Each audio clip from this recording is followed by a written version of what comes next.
নমস্কার বন্ধুরা, welcome to my YouTube channel সাত কলকাতার কিচেন। তো আজ আমি আপনাদের শেখাবো কী করে আপনারা মাংসের পুর বানাবেন। আর পুর দিয়ে সেই পুর দিয়ে পরোটা, কচুরি বা সিঙ্গাড়ার মধ্যে পুর দিয়ে আপনারা সেটা খেতে পারবেন, খুব ভালো লাগবে। চলুন ভিডিও শুরু করা যাক। তো এটা বানানোর জন্য লাগবে হচ্ছে বোনলেস মাংস লাগবে 250 গ্রাম, আদা রসুনের পেস্ট লাগবে, পেঁয়াজ কুচো লাগবে, টমেটো কুচো লাগবে, নুন লাগবে, আর লাগবে যে জিরে, হলুদ আর লঙ্কার গুঁড়ো। তেল গরম হয়ে গেলে জিরে দিয়ে তার মধ্যে পেঁয়াজ আর টমেটোটা দিয়ে ভালো করে নেড়েচেড়ে নেবেন। নেড়েচেড়ে নেওয়ার পর নুনটা তার মধ্যে পরিমাণ মতো দিয়ে দেবেন, দিয়ে আবার নেড়েচেড়ে নেবেন সুন্দর করে।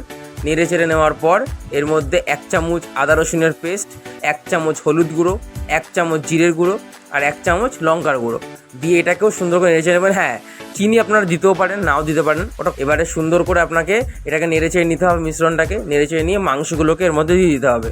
মাংসটাকে আপনাকে সুন্দর করে মিডিয়াম টু লো ফ্লেমে রেখে ভালো করে কষিয়ে সেদ্ধ করে নিতে হবে, ঠিক আছে? দেখবেন যাতে পুড়ে না যায়, জল ইউজ করবেন না, অটোমেটিক্যালি এরকম কষা কষা হবে, একদম গায়ে গায়ে হবে। ভালো করে নেড়েচেড়ে নেবেন, নেড়েচেড়ে নিয়ে এবার চাপা দিয়ে রাখবেন। এবারে চাপা দিয়ে আর চাপাটা খুলে এরকম 10 মিনিট ধরে আপনাদেরকে ভালো করে কষিয়ে নেওয়ার পর এরকম সুন্দর করে সেদ্ধ হয়ে যাবে। 10 মিনিট 15 মিনিট পর ধনেপাতা দিলেও দিতে পারেন। কষানো হয়ে যাওয়ার পর আপনাদের পুর রেডি। এবার এটাকে আপনারা সিঙ্গাড়ার মধ্যে দিয়েও খেতে পারেন, কচুরির মধ্যে দিয়েও খেতে পারেন। তো দেখা হচ্ছে আবার এরকম নতুন একটা কোনো ভিডিওতে।